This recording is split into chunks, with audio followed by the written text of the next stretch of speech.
I am going to start off by showing you how to find a common denominator. This is really how you'd find like the least common denominator. There are other various ways. I like this way, and it is called the fancy n. So the students do have this written in their notebooks. It says for number 1, draw your fancy n, and this is how you draw it. Put the denominators on top, multiply starting at 1, and then find the matching number, and then that will be your new denominator. I'm going to do a few practice ones. I will just do 2 quick ones.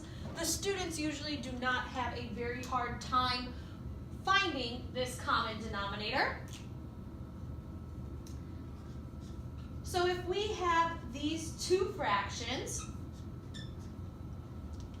in order to start adding or subtracting fractions, you have to have a common denominator. These denominators are different. So one way is to do the fancy m. So if the students are looking at their notebook, which I hope they are, step number 1 is draw the fancy m. Step number 2 is put the denominators on top. Step number 3 is multiply starting at 1, and then you just keep going. So 5 times 2 is 10, 4 times 2 is 8. So far I don't see any matching numbers, so I'm going to keep going. 5 times 3 is 15, 4 times 3 is 12. I still don't have any matching numbers. I'm going to make my legs a little longer. 5 times 4 is 20. 4 times 4 is 16. I still don't have any matching numbers. 5 times 5 is 25, and 4 times 5 is 20. And there I have my first set of matching numbers.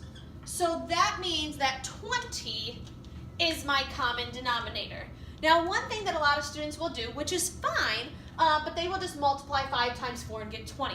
Sometimes that will work all of the time, but there will be times when there is a smaller common denominator, and the smaller the number, typically easier it is to work with.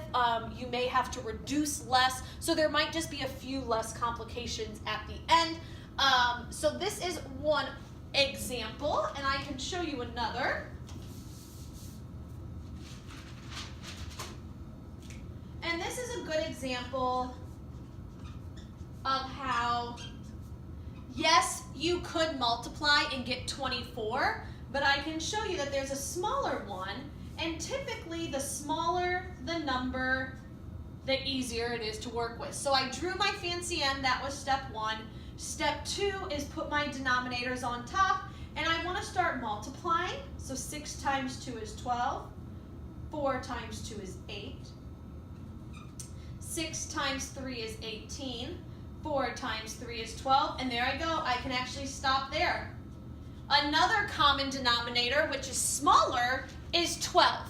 So this is one way of how you can find a common denominator with fractions. You cannot you cannot add or subtract until you have a common denominator. And we find the common denominator through multiplication. So in order to begin that adding or subtracting, you must have that common denominator.